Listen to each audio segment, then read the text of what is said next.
Buenas tardes a todos y bienvenidos a la conferencia magistral denominada ¿Es viable desarrollar un programa de trasplante renal cadavérico en un país en vías de desarrollo? La conferencia será impartida por el doctor Héctor Benjamín García del Instituto de Cardiología de México, y en este importante webinar participan autoridades como el doctor Carlos Alvarenga, viceministro de Gestión y Desarrollo en Salud, la doctora Xóchitl Sandoval, directora del Instituto Nacional de Salud, una delegación de especialistas del Instituto Nacional de Cardiología Ignacio Chávez de México, y por supuesto el ponente doctor Héctor Benjamín García. Pero vamos a darle la palabra al doctor Carlos Alvarenga, viceministro de Salud, para que nos dé ese mensaje alusivo al desarrollo de esta conferencia magistral. Doctor, buenas tardes. Buenas tardes, Balmore. Buenas tardes a todos los participantes. Un saludo cordial a mi compañera y amiga, directora del Instituto Nacional de la Salud, doctora Xóchitl Sandoval. Realmente, como siempre, a la vanguardia con los temas de educación e innovación también, porque hay que decirlo. Lo que estamos haciendo acá es creando historia precisamente en el tema de salud, y la doctora Sandoval siempre se ha caracterizado por eso. Por otro lado, un saludo cordial a nuestros amigos invitados de la delegación del Instituto Nacional de Cardiología de México, el doctor Eduardo Mancilla Urrea, jefe del programa de trasplante del Instituto Nacional de Cardiología de México, y el doctor Héctor Benjamín García Aguilar, urologo y cirujano también en el tema de trasplante, que siempre nos han acompañado en sesiones anteriores, y que es importante porque realmente es un tema transversal para nosotros. Y un saludo cordial a todos los participantes del Sistema Nacional Integrado de Salud. Y retomo lo que dije al principio. El Instituto Nacional de la Salud como tal es una dirección en parte del Ministerio de Salud que desde su fundación se ha caracterizado precisamente por este empuje, ser punta de lanza en el tema de investigación, en el tema de educación, en el tema científico también. Y esto nos ha posicionado como Ministerio de Salud a través del instituto como un ente rector a nivel de país y a nivel incluso centroamericano. Y por supuesto es un ente rector en el tema de investigación a nivel de país como tal.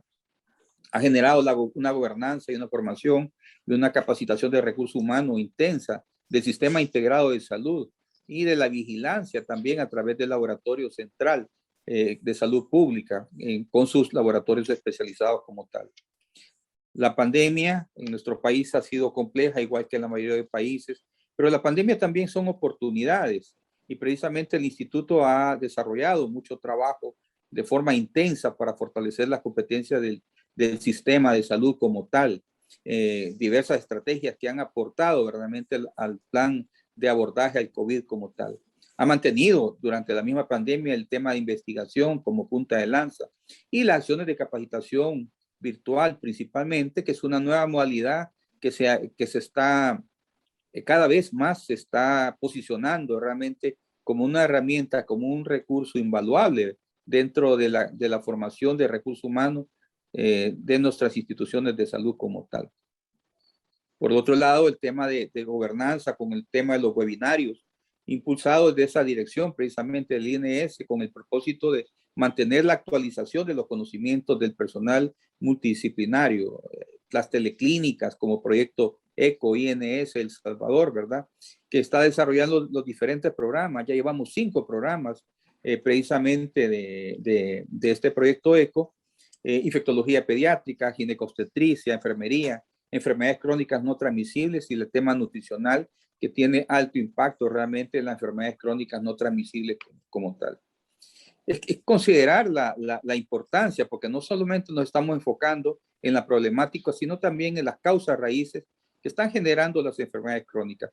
Y es precisamente este tema, dentro de las enfermedades crónicas, que vamos a tocar en este momento. Y esa enfermedad es el énfasis en la enfermedad renal crónica en nuestro país, como una de las enfermedades que causan tanta muerte y que vulneran mucho la dignidad inclusive de muchos de nuestros usuarios, de nuestros pacientes, al cual nos debemos, y que tenemos que cambiar esas realidades en nuestras instituciones y en el sistema integrado de salud. Y precisamente este acompañamiento del Instituto Nacional de Cardiología de México, que nos va a ayudar precisamente a fortalecer las competencias del sistema nuestro y a crear una estructura que dé respuesta a un sistema de trasplante de órganos, de tejidos y de células que pueda gerenciar cada uno de los componentes necesarios. El tema del INS han sido enfocados esfuerzos, ha habido antecedentes de este tema de la enfermedad renal crónica. En el año 2019, el primer foro internacional de trasplante renal de donador fallecido, allanando el camino. Que esto precisamente dio pie a la ley de trasplante renal que se está implementando, que se ha desarrollado a nivel de país y que se está fortaleciendo precisamente con todos los aportes que diferentes sectores del país están proporcionando. El equipo de colegas del Instituto Nacional de Cardiología de México, como dije, nos ha acompañado en este camino, ha acompañado estos esfuerzos de país y ha generado mucha conocimiento y mucha sensibilización hacia el tema. Ha compartido todo su expertise en todo lo que ellos han tenido en México y cómo lo han implementado, y que realmente nos dará pie a implementar, como dije, un sistema de trasplante de órganos, tejidos y células. Agradecemos nuevamente al doctor Benjamín García, al doctor Mancilla Urrea, por su participación y su apoyo incondicional que tienen hacia nuestro país, El Salvador. Agradezco en nombre del gobierno de El Salvador y en nombre del Ministerio de Salud todo su aporte, y esperamos que este taller, este webinar realmente sea de mucha ayuda para poder implementar todas las estrategias que de país queremos implementar. Muchas gracias a todos. Muchísimas gracias, señor viceministro. Pero también tenemos participación del doctor Eduardo Mancilla Urrea, jefe del programa de trasplante del Instituto Nacional de Cardiología Ignacio Chávez de México, a quien le cedemos el micrófono y la cámara para que pueda dirigirse antes de iniciar este webinar. Bueno, un saludo antes que nada a todos los organizadores de este evento, a la doctora Xochitl, gran amiga de El Salvador, que nos conocimos hace aproximadamente 2 años en el evento que se acaba de mencionar. Y en aquella vez fue una visita muy especial para todos nosotros, porque aparte de conocernos, nos dimos cuenta de la situación real de los pacientes en insuficiencia renal en El Salvador, que no es muy diferente a la de México. Somos países en vías de desarrollo y con nuestras carencias, limitaciones, en fin, que ya todos conocemos. Pero bueno, vimos que había mucho que hacer. En mi recorrido, en nuestro recorrido por el Hospital Rosales y luego en las pláticas, nos dimos cuenta que es una necesidad urgente el de hacer algo más en El Salvador. A raíz de esa visita, bueno, hemos tenido más comunicación, tanto de apoyo académico. Tuvimos la petición en aquella visita de que un médico del Hospital Rosales viniera con nosotros a entrenarse específicamente en el área de trasplante, que más adelante el doctor García les platicará qué ha pasado con él. Pero sobre todo, el principal objetivo de esto es el hacer trasplantes de donante fallecido. Creo que en la actualidad en cualquier país del mundo, y más en países como los nuestros, con una enfermedad renal terminal tan importante, tan común, que cobra tantas vidas, es una obligación de todos los gobiernos, y esto no lo digo yo, esto lo dice la Organización Mundial de la Salud, es ofrecer una alternativa a los pacientes. De tal forma que, independientemente de los problemas políticos, económicos, en fin, que tenemos todos en todos nuestros países, creo que el ofrecerle a nuestros pacientes una alternativa como lo que es un trasplante de donante fallecido es algo ya a estas alturas del mundo, es algo que se debe de hacer. Ya no es si se puede, si se quiere. Creo que es algo obligatorio, porque como van a ver ahorita en la presentación, la gran mayoría de estos pacientes es gente muy joven que llega a una terapia de reemplazo renal, la que ustedes quieran, y si no tienen la suerte de tener un donador, pues es gente que fallece. Entonces, creemos que es un compromiso de los gobiernos, de las autoridades de salud, de todo el mundo, ofrecerle a nuestros pacientes la alternativa del donante fallecido. Son pocos los países todavía en donde no se hace. Esperemos que pronto El Salvador salga de esa lista y se puedan empezar a realizar.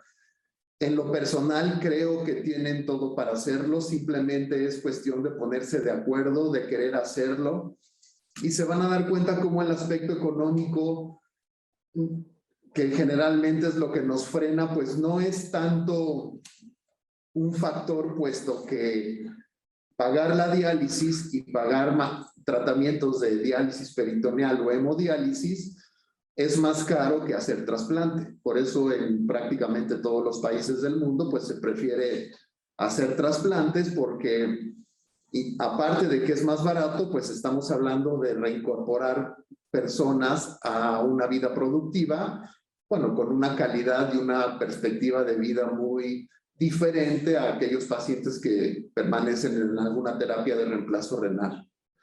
Entonces, bueno, creo que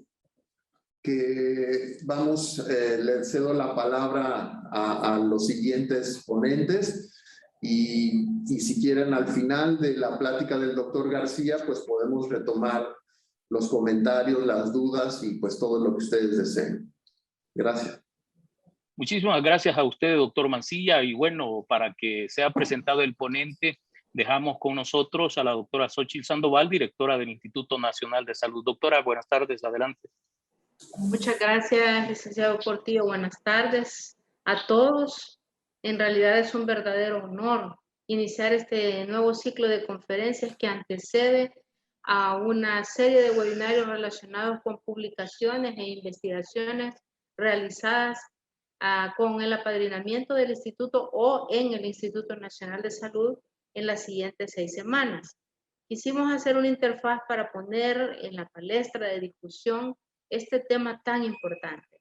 Quiero en primer lugar saludar al doctor Benjamín García, compatriota y colega muy querido, a quien siempre recordamos con mucho cariño y que sabemos que se encuentra radicado en México, pero que tiene el corazón aquí en El Salvador.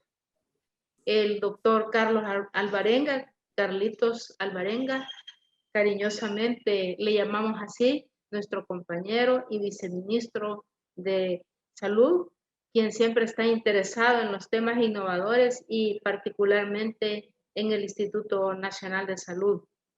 También un saludo muy especial al estimado amigo, el doctor Eduardo Macía Urrea, a quien tuvimos el placer de conocer hace casi 2 años y con quien hemos mantenido una comunicación bastante fluida, quien es jefe del programa de trasplante del Instituto Nacional de Cardiología Ignacio Chávez, a la doctora Magdalena Madero, jefa del Servicio de Nefrología del Instituto Nacional de Cardiología, al doctor Carlos Iván Basilio de Leo y al doctor César Flores Gama, así como a médicos adscritos del Servicio de Nefrología y Trasplantes, al doctor Bernardo Moguel, titular del curso de Nefrología Intervencionista y adscrito al Servicio de Nefrología de este instituto.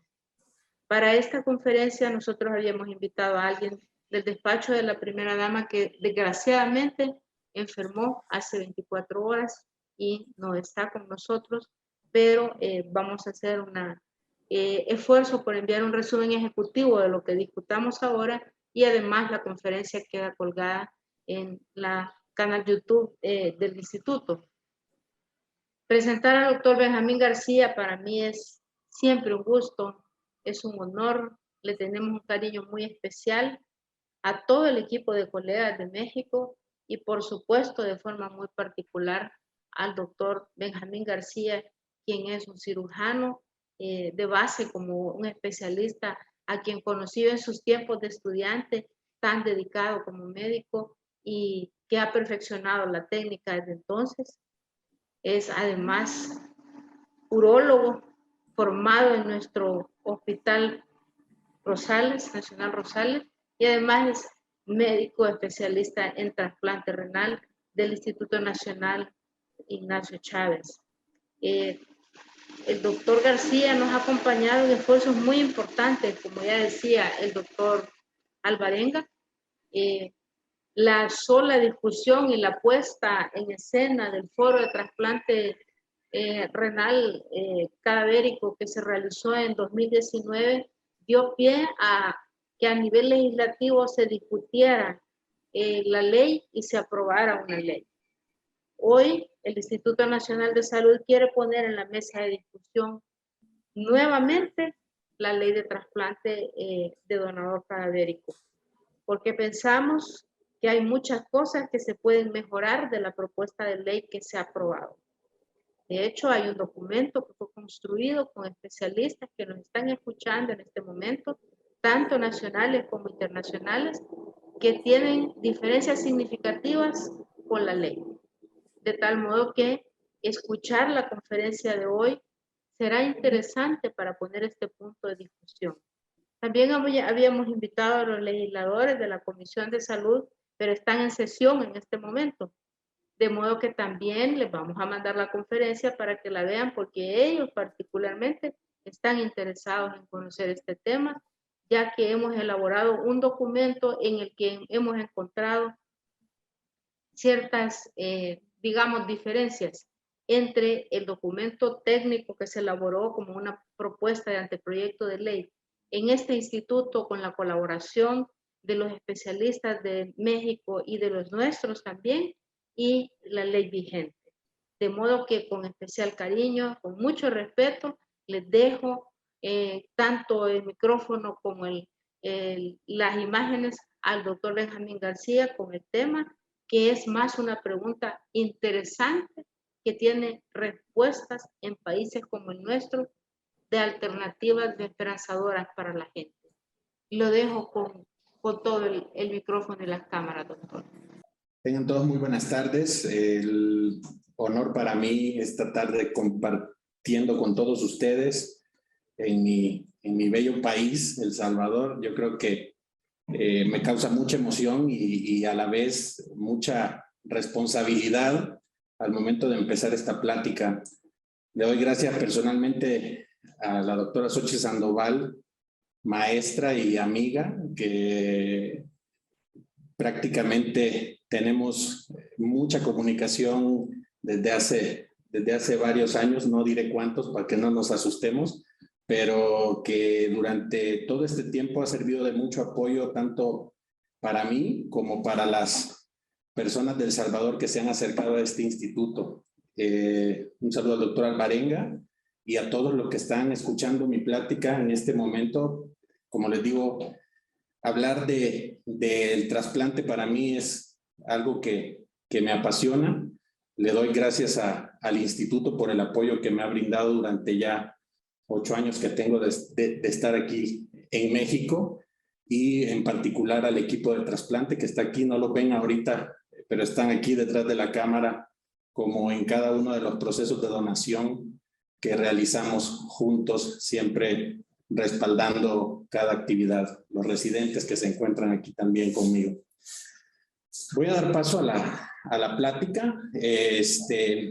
Y pues esta es una pregunta que surgió hace unos días en el marco de una actividad que se realizó sobre nefrología en El Salvador, y decir si es viable desarrollar un programa de trasplante renal de fallecido en un país en vías de desarrollo, pues prácticamente me permitiría responder de una manera contundente con si es viable, y prácticamente no les estaría aportando mayor cosa, porque al ver la realidad de nuestro país, la cantidad de enfermos renales y la mortalidad que existe en nuestro país en este tema, pues creo que es una respuesta que todo mundo sabe. Mejor deberíamos de partir de por qué ya no debemos diferir un programa de trasplante renal de fallecido en un país en vías de desarrollo.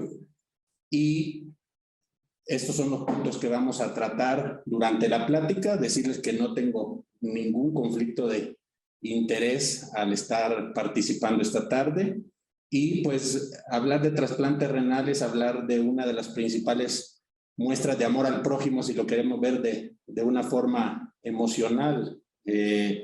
Una muestra de amor de una persona que en vida deseaba donar sus órganos y de quizá el cumplimiento de una voluntad a una familia que está donando los órganos de un esposo, de un hijo, de un tío, de un primo, que en este momento de duelo llega a aliviar el corazón de la familia. Cuando hablamos de trasplante renal, o para situarnos en el trasplante renal en nuestro país, vamos a empezar hablando de algunos datos estadísticos. Estos son datos que he encontrado en diferentes páginas oficiales, por decirlo así. Si hay alguna observación al final de la plática, pues es bien recibida. Para Digestic, al final del 2020, El Salvador contaba con una población aproximada de 6,5 millones de habitantes.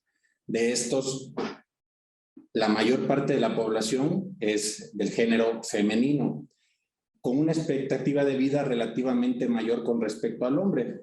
Eso es bueno, pero cuando lo contrastamos con la cantidad de personas que mueren por enfermedad renal en nuestro país, nos damos cuenta que El Salvador a nivel mundial se encuentra en el primer lugar en muertes por enfermedad renal, aproximadamente con 66 muertes por cada 100,000 habitantes, y esto es una situación trágica porque a pesar de los esfuerzos que se hacen, creo que esa mortalidad no logra disminuir. Es aún más complejo el tema porque vemos países como Nicaragua, Belice, Guatemala y Honduras dentro de los primeros 25 lugares en países que tienen más muertes por cada 100,000 habitantes. Casualmente, ninguno de estos países tiene actividad de donante fallecido en su país. Entonces, empezamos a ver un patrón que se repite en todos aquellos lugares donde el trasplante de donante vivo o de fallecido ni siquiera es una opción de tratamiento. Si nos situamos únicamente en nuestro país, del año 90 al 2019 hemos avanzado para mal, desde la 11ª posición hasta la segunda posición en muertes por enfermedad renal, con más de 100 muertos por cada 100,000 habitantes. Y esto es difícil porque no es una situación de la que se comience a hablar hace poco. En el año 2000, el grupo del doctor García Trabanino y el doctor Ricardo Leiva mencionaban que en un periodo de 5 meses en el Hospital Rosales se diagnosticaron 205 nuevos casos de nefropatía terminal. De estos, el 67% con una clínica no habitual del enfermo renal, pacientes que no eran hipertensos, que no eran diabéticos, pero que terminaban con una nefropatía terminal. Esta entidad de la que se comenzaba a hablar en el 2000 terminó siendo lo que ahora es denominado por la OPS como la nefropatía mesoamericana, de la cual vamos a hablar un poco más adelante. Y decía, a pesar de los esfuerzos y que nos encontramos en un país que, si bien es cierto, reporta aproximadamente 5 trasplantes por cada 1,000,000 de habitantes de su país, pues todavía seguimos siendo de esos poquitos países a nivel mundial que no reportan ningún tipo de trasplante de donante fallecido. Y esto creo que es parte de lo que se ve traducido en la mortalidad y morbilidad asociada a enfermedad renal. Esto lo podemos comprobar cada año que vamos viendo los registros latinoamericanos, Honduras, Nicaragua, El Salvador y Guatemala, siempre sin actividad en donante fallecido. En el 2018 se repite, y solo como un ejemplo, pues nosotros nos encontramos en esta parte con nuestros 5 trasplantes por 1,000,000 de habitantes, todos a razón de donantes vivos. Y si se fijan en este color verdecito, son aquellos países que tienen actividad en donante fallecido. Si nos comparáramos con España o Estados Unidos, que son países que tienen muchos recursos y que no viene al caso ni siquiera compararnos por nuestras condiciones, pero estos países tienen 5 trasplantes de donantes vivos por cada 100,000 habitantes. O sea, tienen más de 60 trasplantes al año, por cada millón de habitantes, pero casi el 95% son a razón de donantes fallecidos, que es lo que se debería de fomentar a nivel mundial, no depender tanto de donantes vivos para realizar trasplantes. Algo que es cierto es que hay un programa muy fuerte, el del Seguro Social de nuestro país, donde en el año 2019, en el Congreso Latinoamericano y del Caribe de Trasplante, presentan este trabajo muy interesante, donde nos tocó participar como institución también, y da gusto ver que hay un programa que reporta casi 325 trasplantes del 2008 al 2017. Y sin duda los números le dan la razón al programa del Seguro Social en cuanto a la experiencia.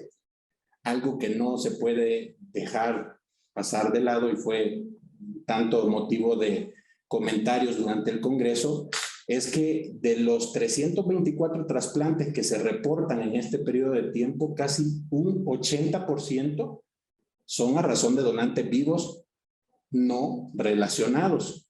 Es decir, si tomamos en cuenta todos las recomendaciones internacionales o de los organismos o la comunidad trasplantológica, como lo querramos mencionar, la mayor cantidad de trasplantes en un país deberían de ser o de donante fallecido o de donante vivo relacionado genéticamente. Hay muchos países en el mundo que tienen prohibiciones acerca de los trasplantes de donantes no relacionados debido a muchas situaciones controversiales que todavía pueden presentarse. No estoy diciendo que esto esté mal en El Salvador, probablemente para este 80% de personas que se trasplantaron por un donante vivo no relacionado era la única posibilidad, y pues podemos estar seguros que el salvadoreño es altruista por naturaleza y que al momento en que se le llama a la donación responde, pero estos números podrían ser a razón de donantes cadavéricos y tendríamos los mismos resultados que se están teniendo con un trasplante de 2 personas que genéticamente no son idénticas. En el año 2019, como mencionaba la doctora Sandoval y el doctor Mancilla, realizamos esta comunión entre México y El Salvador, donde las autoridades del trasplante en México, tanto de la Secretaría de Salud como el Seguro Social de México y muchos especialistas de los programas, principales programas de trasplante de México, viajamos a El Salvador, donde se encontraban los expertos de los hospitales que tienen más experiencia en el manejo de la enfermedad renal. Estoy hablando del Hospital Rosales, el Hospital Bloom, el Seguro Social, que expusieron su situación como centros de atención renal. En ese momento, cada hospital presentó sus números y veíamos que el Hospital Nacional Rosales históricamente tiene 2 trasplantes realizados, los 2 de donantes vivos relacionados. El Hospital de Niños Benjamín Bloom, desde el 2000 que inició su programa de trasplantes al 2019, reportaba aproximadamente 36 trasplantes, muchos de ellos a razón de las jornadas de médicos que viajaban al país para realizar trasplantes. Actualmente parece que ya tienen su propio equipo de trasplante y que el programa está funcionando siempre. Y pues no cabe la menor duda que el programa del Seguro Social desde 1985 tiene un buen número de trasplantes, con aproximadamente 845 hasta el 2019 que se realizó esta actividad. Los hospitales privados de nuestro país también reportan actividad en trasplantes y según ASECAN, hasta el 2016, nada despreciable, un 30% de los trasplantes del país se realizan en hospitales privados. Siempre queda esta espinita de que se están haciendo más del 50% de donantes vivos no relacionados también en lo privado, pero pues como les digo, probablemente esta sea la única forma de que mucha gente logre encontrar un riñón. Algo que es preocupante, y esto lo saben ustedes como personal de salud, es que un 20 o un 30% de la población tiene derecho a biencia en el país o algún tipo de seguridad social, que sean cotizantes del seguro, que sean beneficiarios, que ya estén jubilados, que sean de bienestar magisterial, del IPSPA, o que tengan un seguro privado. Pero si solo 20 a 30% de la población tiene acceso a seguridad social, ¿qué pasa con el resto de la población? Si no tiene una opción real de trasplante institucional, si no tienen un donante vivo relacionado, apto, o si no tienen la capacidad para trasplantarse en lo privado. Yo creo que de no haber trasplante, un 70 o un 80% de estas personas van a terminar muriendo en diálisis en un corto periodo de tiempo. A pesar de que en el tiempo las terapias de reemplazo renal han ido mejorando la sobrevida y la calidad de vida de los pacientes, pues independiente de que estén en hemodiálisis o diálisis peritoneal, la sobrevida y la calidad de vida va a ser mejor en los pacientes que logran tener acceso a un trasplante. Si esto lo comparamos entre si el trasplante de vivo es mejor que el de fallecido o viceversa, lo que nos tiene que importar es que cualquiera de las dos modalidades va a ser mejor que dejar un paciente en diálisis peritoneal y va a tener mayor sobrevida y calidad de vida a largo plazo. Ese creo que es uno de los primeros puntos para no seguir difiriendo un programa de trasplante de donante fallecido en el país. El otro aspecto del que quiero platicar es el aspecto bioético. Uno de los puntos principales en un país donde la mayor parte de la población se trasplanta de donantes vivos y dentro de estos donantes vivos no relacionados es que cada país para la práctica de trasplantes debe de regirse por una ley.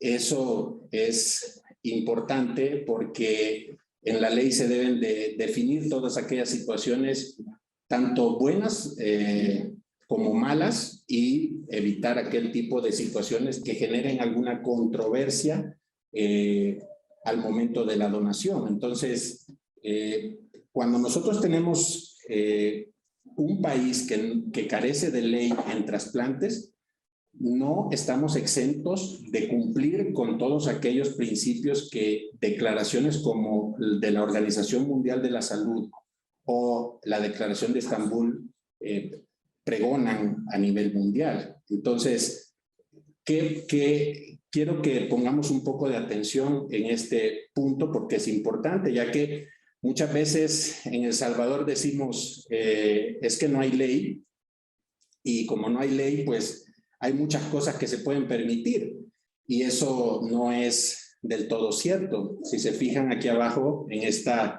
Declaración de Estambul, donde están la mayor parte de los países que realizan trasplantes de vivo y de fallecido en el mundo, dice que esta declaración está para todos aquellos países que se dediquen a esta práctica. Entonces, partiendo de esto, la Declaración de Estambul dice que los gobiernos deben de desarrollar e implementar programas para la prevención y el tratamiento del fallo orgánico, adecuado desde el punto de vista ético y clínico, con el fin de atender las necesidades generales de su población.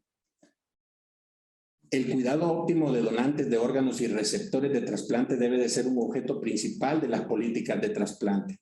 ¿Esto qué quiere decir?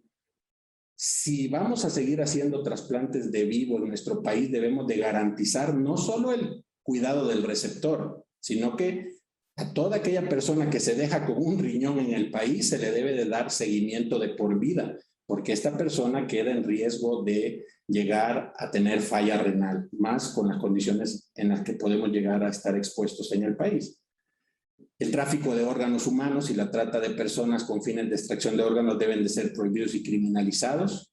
Esto es asociado a que hay personas que donan a cambio de un bien económico la mayor parte de veces.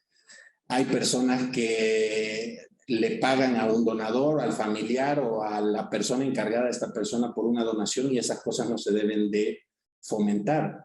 Tampoco se debe fomentar que un equipo médico compuesto por un cirujano de trasplante, por un nefrólogo, por una psicóloga, por un laboratorista, acepten parejas que hayan tenido que ver con un bien económico para conseguir esos órganos. Todo eso está penado por la comunidad internacional del trasplante. La donación de órganos debe de ser un acto financieramente neutro. Cada país debe desarrollar e implementar una legislación y regulaciones de acuerdo a los estándares internacionales para controlar la extracción de donantes fallecidos y vivos y la práctica del trasplante. Las autoridades designadas de cada jurisdicción deberán supervisar y ser responsables de las prácticas de donación, asignación y trasplantes de órganos para garantizar la estandarización, trazabilidad, transparencia, calidad, seguridad, ecuanimidad y la confianza pública. ¿Qué quiere decir esto? Que las autoridades de nuestro país, de nuestro sistema de salud, deben de asignar personas que auditen los programas de trasplante, porque no solo nos interesa que se hagan 20 o 40 o 200 trasplantes por año, nos interesa saber si en realidad la calidad de vida y la sobrevida de los injertos y los trasplantes impactó en el sistema de salud, porque no es cuestión de hacer solo números, sino que de traducirlos a la calidad de los trasplantes. Todos los residentes de un país deben tener acceso equitativo a los servicios de donación y trasplante y a los órganos provenientes de donantes fallecidos. Y esto es interesante, el 7 y el 8, porque un sistema único de salud creo que se ve reflejado en el trasplante de órganos de fallecidos, donde no podemos decir estos órganos son del Seguro Social o estos órganos son del Hospital Rosales o estos órganos son del Hospital Benjamín Blum. Estos órganos son de un salvadoreño y van al hospital donde se encuentre la persona que necesita el órgano, ¿sí? Y muchas veces esa parte donde se pueden integrar todos los sistemas de salud se ve en el trasplante. Los profesionales de salud y las instituciones sanitarias deben asistir en la prevención y la lucha contra el tráfico de órganos. Tanto el que paga como el que recibe, como el que lo practica, deben de evitarse estas situaciones. Los gobiernos y los profesionales de salud deben implementar estrategias para disuadir y evitar que los residentes de su país participen en el turismo del trasplante, y se debe hacer lo posible como país para alcanzar la autosuficiencia. Es decir, como país tenemos que generar suficientes donantes para que la población salvadoreña tenga acceso equitativo a órganos o tejidos en un futuro. Esto en cuanto a la Declaración de Estambul. En cuanto a los principios rectores de la OMS, no los voy a leer todos, pero prácticamente tienen mucha afinidad con la Declaración de Estambul, solo voy a leer algunos. La asignación de órganos, células y tejidos deberá regirse por criterios clínicos y normas éticas, no atendiendo a consideraciones económicas o de otra índole. Es decir, deberán de crearse comités internos de donación y de trasplante, ajenos a los grupos de trasplante, que decidan si los protocolos están completos para que se lleve a cabo un trasplante. Esto no solo es para el Hospital Rosales o el Hospital San Juan de Dios o el Seguro Social. Esto es también para los hospitales privados. Todo aquel hospital privado donde se realiza un trasplante debe de tener un comité de donación y de trasplante donde se pueda definir si el protocolo de estudio de ese binomio está en orden y no hay ninguna situación ahí que pueda sugerirnos que hay cosas que investigar. Entonces, la importancia de estos comités es que en ellos recae la responsabilidad de haber autorizado que se haga un trasplante en un hospital. Si un hospital privado o un hospital nacional no tiene un comité de donación o de trasplante, es difícil pensar que las cosas se están haciendo bien. Entonces, todo esto se tiene que definir con tiempo. Los resultados a largo plazo, tanto de donadores y receptores, deben de ser analizados para retroalimentar a los programas y todos los programas deben de ser transparentes para que la gente comience a creer en la cultura de la donación. Algo que de manera intencionada dejé aparte es que dice el principio rector 6 de la OMS, que deberá prohibirse toda publicidad sobre la necesidad o la disponibilidad de células, tejidos u órganos, cuyo fin sea ofrecer un pago a individuos por células, tejidos u órganos, a un pariente cercano en caso de que la persona haya fallecido, o recabar un pago por los órganos. Y el 7 dice que los médicos y demás profesionales de la salud no deberían participar en procedimientos de trasplante, ni los aseguradores sanitarios u otras entidades pagadoras deberán cubrir estos procedimientos si las células, tejidos u órganos en cuestión se han obtenido mediante la explotación o coacción del donante o del familiar más cercano del donante fallecido. ¿Y esto por qué lo dejo aquí? Porque estas son capturas de una red social salvadoreña común corriente, donde cualquiera de ustedes tiene acceso en su Facebook, en su Instagram, y donde vemos que de repente hay una petición al altruismo donde dice que los gastos los va a cubrir un hospital privado, donde se dice que una aseguradora tendrá la discreción de manejar todo legalmente, donde se dice de una asociación salvadoreña está pidiendo el altruismo de alguien, y son cosas que no pueden suceder, son cosas que están prohibidas, como ven acá, por las declaraciones que evitan la vulnerabilidad de un donante.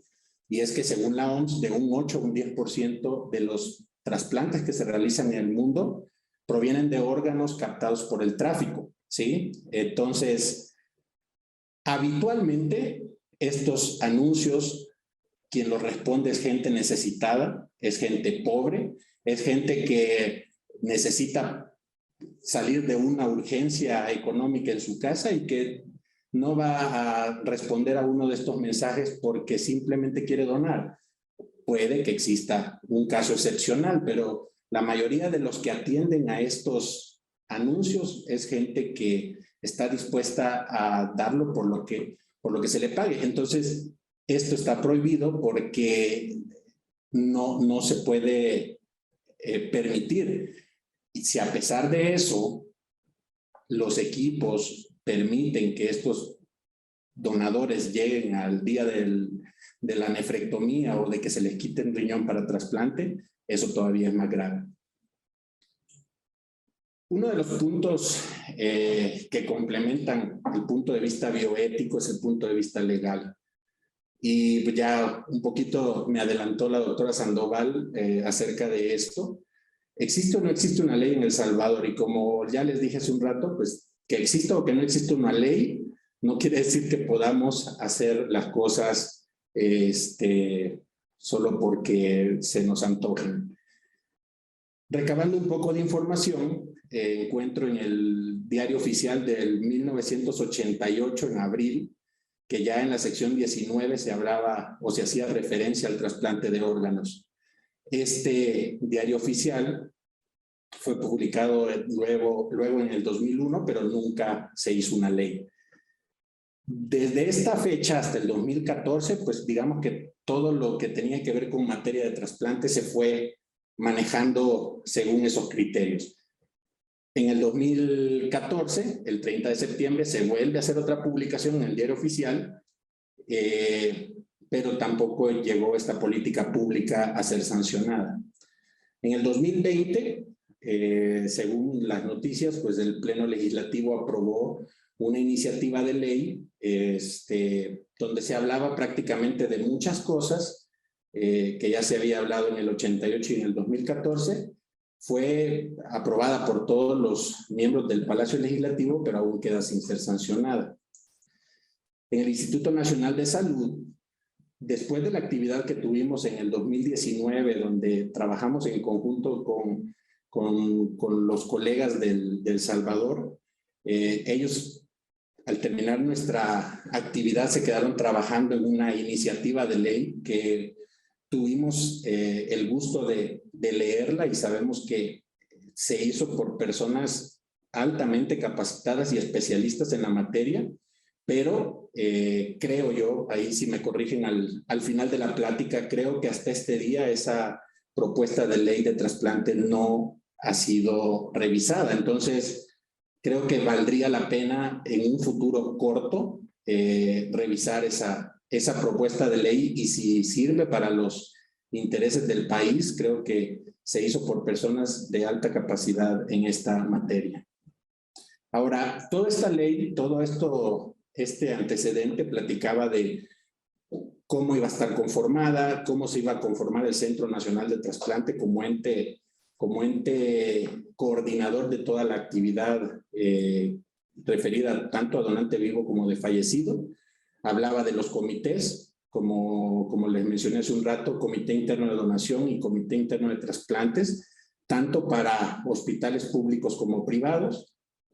Se hablaba un poco del financiamiento, tanto para los programas del Ministerio de Salud como el Seguro Social, quién iba a llevar a cabo las sanciones acerca de las malas prácticas en materia de trasplante y cuáles iban a ser las sanciones. En esta ley también están definidos algunos criterios, principalmente el criterio de muerte en el contexto de la donación, la certificación de la muerte, quiénes la van a realizar, bajo qué estudios confirmatorios. Sabemos que la muerte se certifica, la muerte encefálica de manera, o se diagnostica de forma clínica, pero siempre debe de ser certificada por un estudio complementario de laboratorio. Y se habla también de la figura conocida con el nombre del coordinador hospitalario de donación de órganos, tejidos y células con fines de trasplante, que es ese personaje reconocido por la ley que va a servir de nexo entre los centros procuradores y los centros trasplantadores, y que además entre sus funciones tiene el de ir fomentando la cultura de donación en cada uno de los centros poco a poco. Si bien es cierto, podemos pensar que decir que uno quiere donar sus órganos va más allá de, o debe de estar definido en el documento único de identidad o en la licencia de conducir, o que mientras no digas que no quieres donar los órganos puede ser tomado como donador universal, pero digamos que las formas en las que ha funcionado la donación a nivel de Latinoamérica y en el mundo es cuando tenemos de por medio el respeto a la decisión de los familiares. Una donación puede ser tácita o expresa, pero siempre requerimos, al menos aquí en México y en muchos países de Latinoamérica, de la autorización del disponente secundario. Y como lo ven aquí, la ley nos dice que no le vamos a ir a pedir la autorización al primero que veamos de la familia afuera, sino que hay un orden lógico de los familiares que pueden ir autorizando la donación. Y si esto no lo tenemos, aunque traiga un testamento, aunque traiga la licencia de conducir, aunque traiga el documento único de identidad, no podemos tomar esos órganos porque eso al final va en contra de la cultura de la donación. Ese irrespeto a la voluntad de la familia va en contra de la cultura de la donación, y por lo menos en Latinoamérica así nos funciona. Se definen también establecimientos generadores, establecimientos trasplantadores y las licencias sanitarias que debe de tener cada uno de estos lugares. No se puede hacer trasplantes en todos los hospitales, no se puede hacer procuraciones de órganos en todos los hospitales, pero para eso la ley define cuáles son los criterios que debe de tener un centro para que se puedan realizar estas actividades. Y esto es importante porque en base a eso puedes empezar a capacitar recursos para procurar y capacitar recursos para trasplantar en un hospital determinado. Al ver la dimensión o el área geográfica de nuestro país, es un país, además de hermoso, muy accesible por carretera a la mayor parte de las cabeceras departamentales. Y probablemente no en todas las cabeceras departamentales se puedan hacer trasplantes, pero sí se pueden generar donantes. Entonces, creo que tenemos un área de oportunidad muy grande en nuestro país para eso. Hay que tratar de no duplicar esfuerzos ni gastos, y probablemente la Secretaría o el Ministerio de Salud no tenga en este momento la capacidad para montar un laboratorio de histocompatibilidad, pero sí la tiene el Seguro Social. Y el Seguro Social, ¿cuál es el beneficio que puede llegar a tener de procesar las pruebas de histocompatibilidad de un paciente del Ministerio de Salud? Es que muchos órganos probablemente se vayan a recuperar en hospitales del Ministerio de Salud. Entonces, Cuando tú ves o cuando uno comienza a ver que se puede compartir roles y compartir responsabilidades, es cuando comienza a funcionar un programa de trasplante a nivel nacional. Yo recupero órganos del Ministerio de Salud, tú me ayudas a procesar pruebas de histocompatibilidad y no se invierten o no se duplican gastos innecesarios. Y lo digo con conocimiento porque nosotros acá en México tenemos un solo laboratorio de histocompatibilidad para todos los hospitales que hacen trasplantes en la ciudad. Es el laboratorio del Instituto Nacional de Nutrición Salvador Subirán. Entonces, cuando hay un donador, todas las muestras van a nutrición y ellos procesan las muestras para todos los hospitales donde se van a hacer trasplantes. Entonces, no hemos tenido quizá hasta la fecha la necesidad urgente de tener más laboratorios de histocompatibilidad, porque con ese estamos funcionando bien, pero también nutrición recupera órganos que cardiología en su momento va a procurar. Nos quedamos con uno, le cedemos una nutrición y así vamos trabajando todos para ir moviendo la lista de espera de todos los hospitales. Entonces, este es una forma de trabajar que a nosotros nos ha funcionado. Si la trazabilidad se garantiza, los programas comienzan a ser más creíbles, ¿sí? Siempre esa trazabilidad se mide desde donde sale el órgano hasta donde se coloca. Si en alguno de esos pasos no se logra colocar el riñón o no se logra colocar el órgano en el receptor esperado, pues siempre hay que notificar al hospital donde se generó el donante y al Sistema Nacional de Trasplantes, porque puede que al final no exista nadie que ponga ese riñón. Si todavía son viables en ese momento, si ya se descartó la posibilidad del Seguro Social, ya se descartó la posibilidad del Ministerio de Salud, en ese momento se pueden ofertar a los hospitales privados. Entonces, y si ninguno de las tres instancias lo puede colocar, pues se va a patología, pero siempre se tiene que reportar que ese riñón donado se quedó en patología del hospital. Esa información tiene que estar por lo menos hasta 5 años guardada, según como lo pida la ley de nuestro país.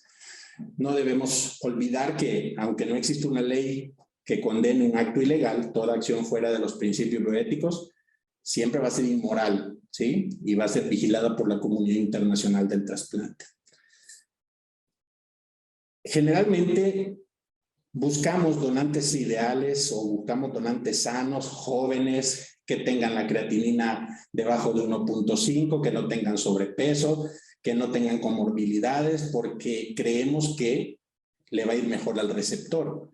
Algo que debemos de cambiarnos es que para nosotros la responsabilidad principal es el donador. Si buscamos una persona sana para que done, es porque esa persona sana se va a quedar solo con un riñón el resto de su vida. ¿Qué pasa cuando nosotros empezamos a buscar trasplantes de donante fallecido? Generalmente el donante fallecido es aquel donante que tiene diagnóstico de muerte encefálica o parada cardíaca. La mayor parte de estos mueren por traumatismos craneoencefálicos, accidentes vasculares cerebrales, ya sea hemorrágicos o isquémicos, y cualquiera de estos diagnósticos que llegue a un hospital es un diagnóstico de alarma que amerita que se lo comuniquemos al coordinador de donación de nuestro hospital, porque en ese momento se convierte en un potencial donante. O sea, estamos esperando que o haga parada cardíaca o haga muerte encefálica. Es un donante efectivo cuando después de que hizo alguno de estos dos eventos se concreta la donación. Pero volvamos a este cuadro que les presenté al principio, donde del 11º lugar pasamos al segundo por diabetes. Se imaginan que dentro de las primeras 10 causas de muerte en El Salvador, todas las que siguen son los diagnósticos que anteriormente les presenté y por los cuales podemos obtener órganos para trasplante. Si lo vemos de manera fría, problemas de violencia, problemas neurológicos, accidentes de transporte, lesiones no intencionadas, todas estas nos permiten recuperar órganos. Es decir, podríamos tener un gran pool de órganos que recuperar si tomamos en cuenta este punto. Ahora, para hablar un poquito de muerte encefálica, vamos a definirla como toda aquella situación de muerte donde un cadáver está asistido externamente con ventilación mecánica o soporte hemodinámico. Antes se le llamaba coma, pero en el coma no deja de haber flujo hacia el cerebro. En la muerte encefálica, sí. En la muerte encefálica, una vez tú la diagnosticas, compruebas que no existen flujos sanguíneos al cerebro y por ende, dentro de las próximas horas, probablemente la primera semana de no rescatar esos órganos, el cadáver, porque ya a partir de ese momento se considera como un cadáver, llegue a ser parada cardíaca. Entonces, la muerte encefálica es la pérdida irreversible por causas conocidas de las funciones de todas las estructuras neurológicas intracraneales, tanto de los hemisferios como del tallo encefálico, y se viene hablando de este tema desde hace mucho tiempo. Si se fijan acá, en esta angiotomografía, vemos estas flechitas acá donde hay ausencia de flujo hacia el cerebro, que en este estudio de perfusión lo vemos como un cráneo vacío porque ya no hay captación debido a la falta de irrigación hacia el cerebro. Esto es irreversible y a partir de este momento el paciente es considerado legalmente un cadáver y solo solo en posibles donantes de órganos es lícito mantener el soporte hasta que sea llevado al quirófano para procurar sus órganos.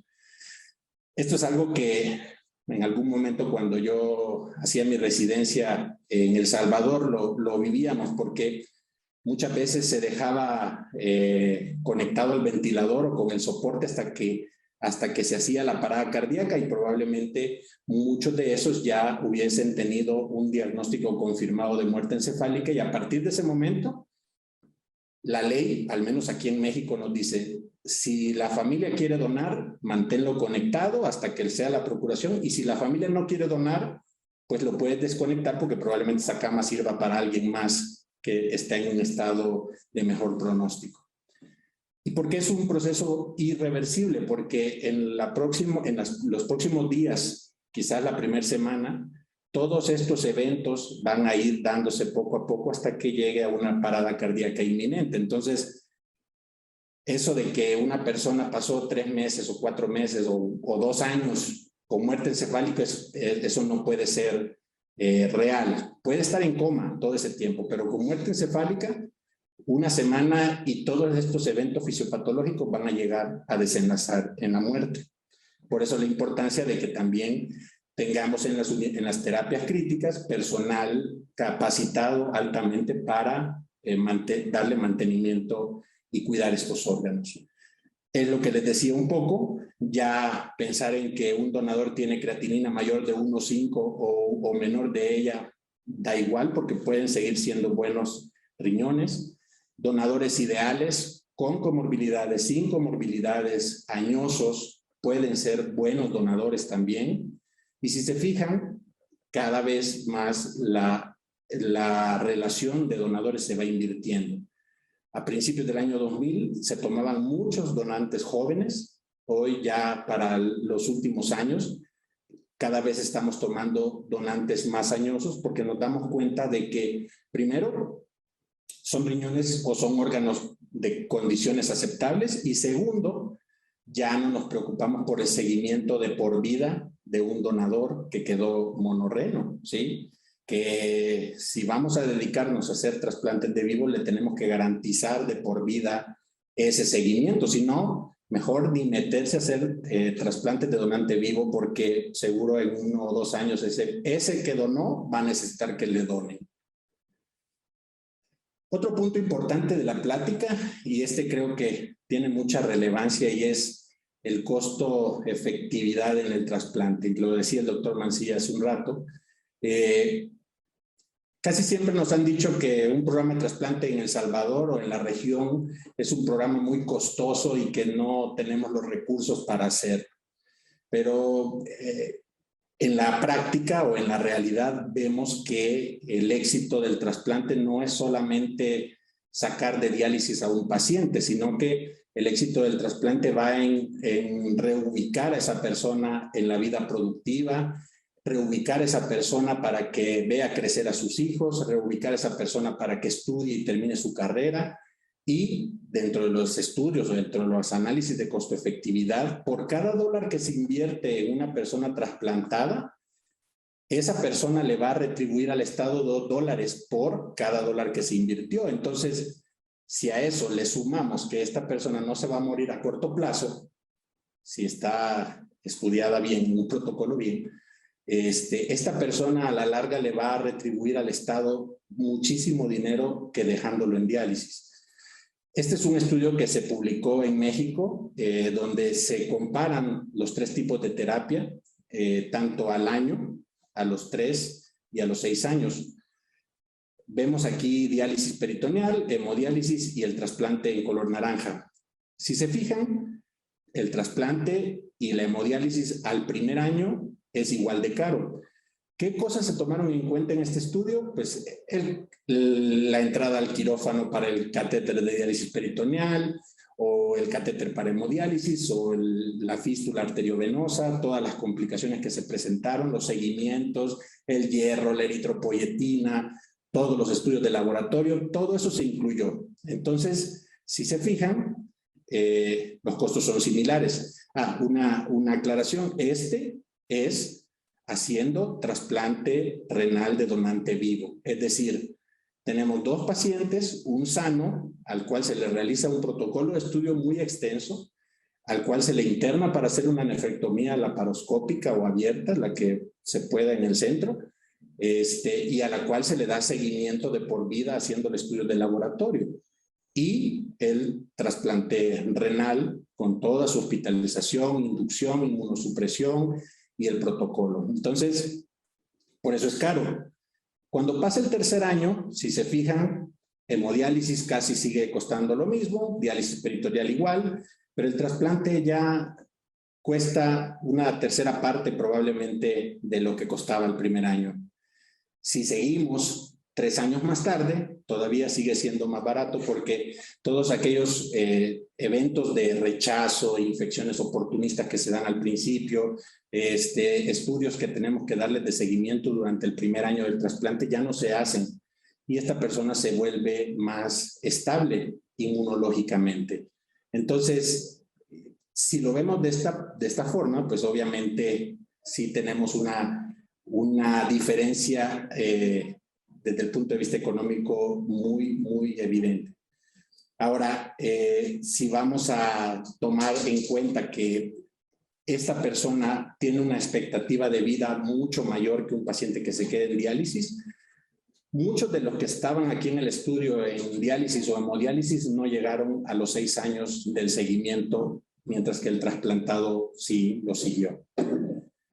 Si lo vemos en comparación entre terapias de reemplazo versus donante vivo fallecido, hablar de un trasplante exitoso nos hace pensar de que llega un punto en que las terapias se cruzan en cuanto a costos.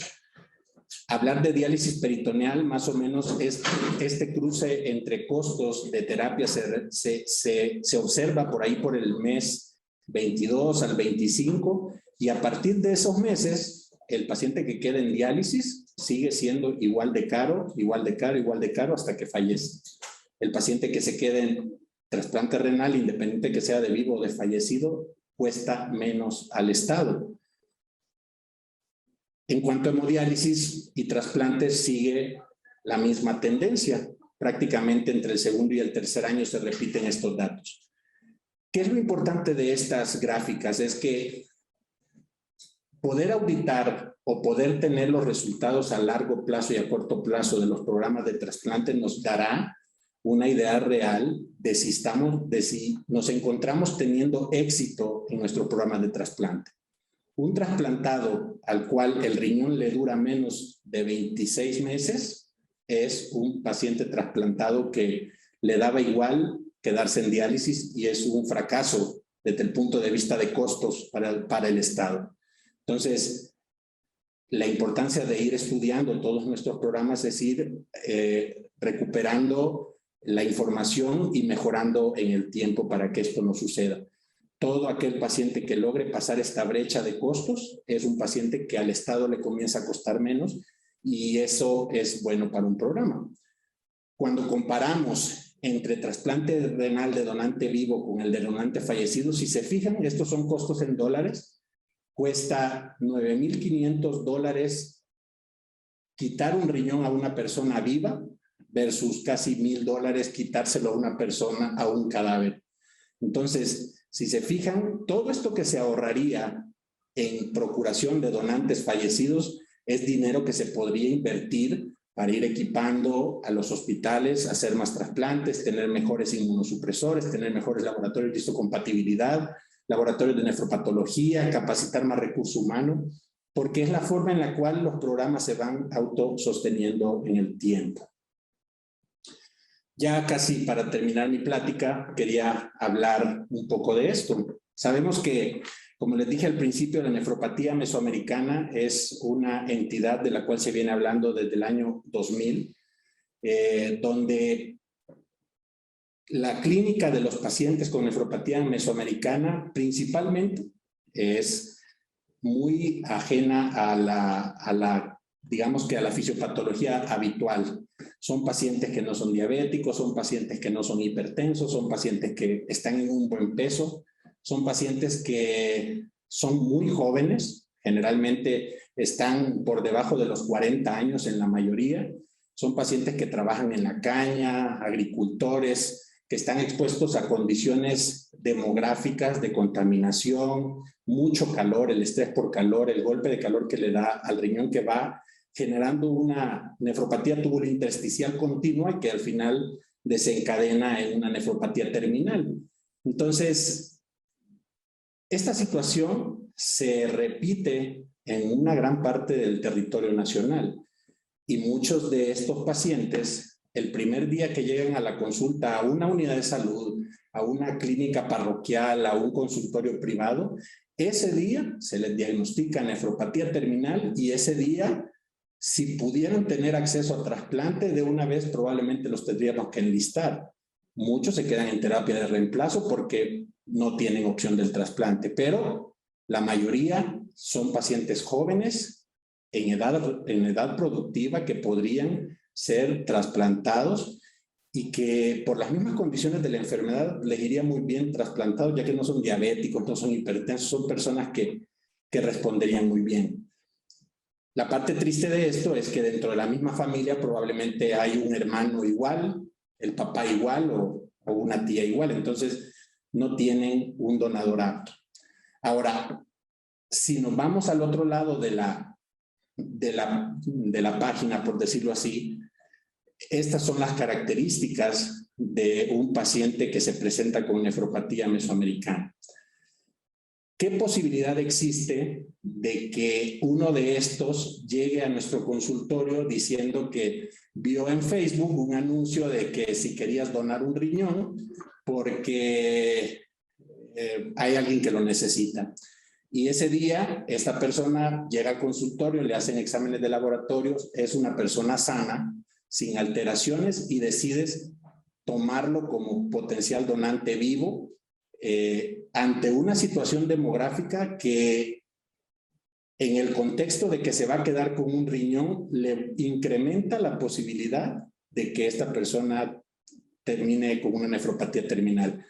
Si teniendo 2 riñones, un salvadoreño que vive en estas áreas demográficas donde más nefropatía mesoamericana se ve, generalmente termina en eso, ahora quedándose con un riñón a los 20 o 25 años, ¿qué riesgo le condicionamos nosotros como equipo de trasplante a un joven salvadoreño? Entonces, creo que si desde el 2000 el doctor García Trabanino describía jóvenes con características muy diferentes a las de la nefropatía terminal, yo creo que desde el 2000 en El Salvador tenemos población joven con alto riesgo de donar.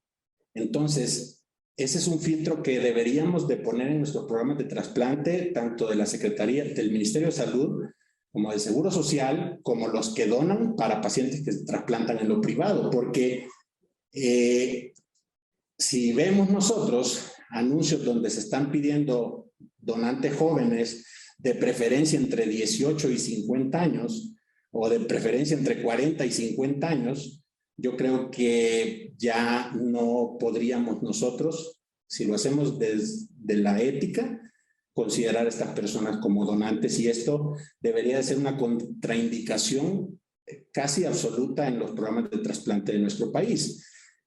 Si bien es cierto, el porcentaje de enfermedad renal en un donador es bajito, pero si a eso le aunamos las condiciones demográficas para nefropatía mesoamericana y la falta de seguimiento que quizás pueda llegar a tener a largo plazo, ese paciente en 2 o 3 años probablemente esté en la lista de espera también por un riñón. Creo que ya no lo podemos permitir.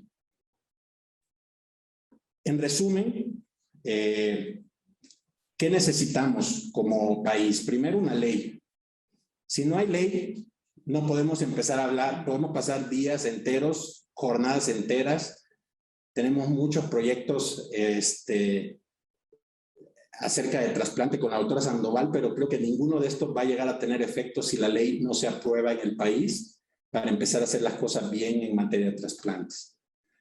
Se necesitan licencias sanitarias para los hospitales, tanto públicos como privados, que cumplan con las condiciones para que se realice un trasplante y que cumplan con comités internos de donación y trasplante en cada uno de ellos.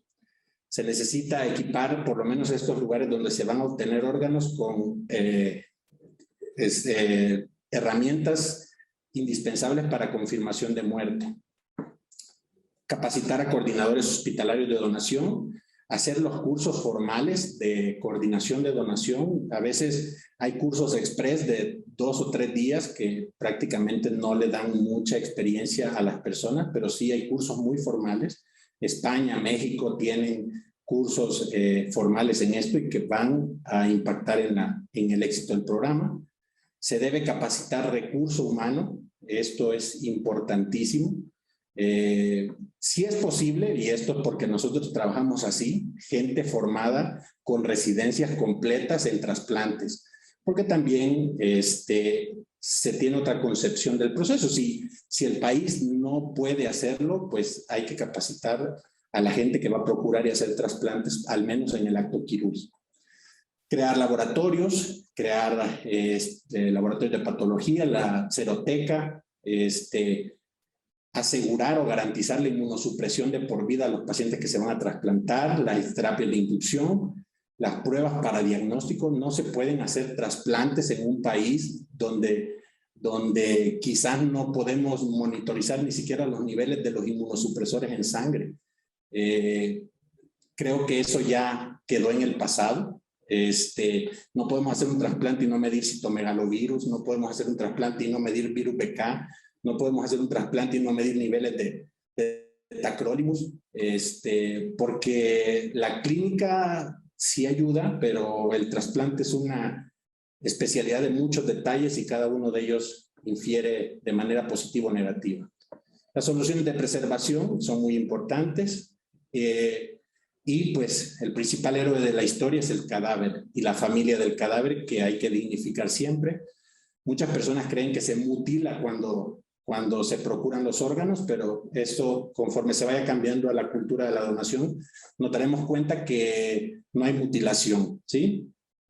Si se fijan, al lado derecho es nuestro equipo de trasplantes, muchos residentes que han ido dejando el instituto conforme han ido pasando los años. Esta foto es emblemática porque ya llevamos por lo menos unas 12 o 24 horas trabajando y todo el mundo duerme en la camioneta el ratito donde se pueda, porque pues en unas cuantas horas que ya venimos con la hielera y los órganos, vamos a hacer el trasplante nosotros mismos. No tenemos horario, no tenemos horario. Si tenemos consulta privada, pues aquí sí el trasplante mata todo, como decimos allá en El Salvador, o la procuración de fallecido mata todo, y si tienen recursos suficientes para hacer muchos equipos, está bien. Si no, tendrán que buscar gente comprometida y que le guste trabajar también de corazón. Como no tenemos tiempo y trabajamos a cualquier hora, esto es importante. Hacer entender a las autoridades de un país que un equipo de trasplante no tiene horario de entrada y de salida, creo que es punto clave para el éxito de un programa de trasplantes. ¿Por qué razón? Porque este es el marcador del instituto. El programa de trasplante no marca, nosotros no marcamos. El doctor Mancilla, que está aquí al lado, ya es nuestro jefe, que ya tiene varios años aquí, nunca en su vida ha marcado, y en mi experiencia ya con 8 años de estar aquí tampoco lo hago. No nos descuentan por marcar, no nos descuentan por no marcar. Trabajamos los días que se nos convoque y descansamos a veces en horarios que se pueden. Entonces, hacer entender esto a las autoridades creo que es un punto importante que va a hacer que sus programas de trasplante funcionen bien, porque si no, pues si tenemos un trabajo en un programa de trasplante de 8 a 3, generalmente las procuraciones y las donaciones son días festivos, fines de semana, las noches o las madrugadas, y va a ser difícil que funcione. Somos un solo equipo de trasplantes. Si se fijan, hay 3 adscritos y 3 residentes en formación. Este es Hugo Miguel, salvadoreño. Mientras estamos esperando los resultados de las pruebas de histocompatibilidad, que son aproximadamente unas 6 horas, vamos a descansar un rato para después seguirnos nosotros. Muchas cosas positivas salieron de la actividad del 2019. Ya Hugo está por terminar su residencia en trasplantes, 2 años acá, y tuvimos este año por primera vez un rotante del Hospital Nacional Rosales, Guillermo Fuentes, que está en el último año de urología en el Rosales. Y la verdad es que a mí, primero que nada, un agradecimiento con el doctor Mancilla y con la institución, porque siempre han abierto las puertas para eso, y a mí como salvadoreño, recibir a salvadoreños, pues me da muchísimo gusto. El trasplante de fallecido es una posibilidad para brindar calidad de vida a un paciente sin importar la institución a la cual se encuentra afiliado. Es un salvadoreño al final. No existe una justificación para que un país que tiene el primer lugar en mortalidad por enfermedad renal crónica aún no tenga como opción de tratamiento un programa de donante fallecido exitoso. O sea, yo creo que ya con solo ver la primera gráfica que les presenté, ya todo lo demás salió sobrando. O sea, no tenemos justificación para no tener un programa de fallecido en el país. Para que un programa de donante fallecido funcione, se necesita fundamentalmente el apoyo del gobierno y de las autoridades sanitarias del país. Obviamente, si no hay financiamiento, podemos estar aquí hablando y no llegar a ningún punto. Y esa es responsabilidad del gobierno también, que creo está dando mucha apertura en el tema de salud. Y el trasplante, sea de vivo o de fallecido, sin duda alguna es más que quitar y poner un riñón. Como parte del compromiso que adquirimos en el 2019, al ver la situación en la que se encontraba el Hospital Rosales, mi querido Hospital Rosales, donde yo me formé, hubo una de las peticiones por quien era la ministra de Salud en ese momento, fue de que recibiéramos a un salvadoreño aquí y lo capacitáramos en trasplantes.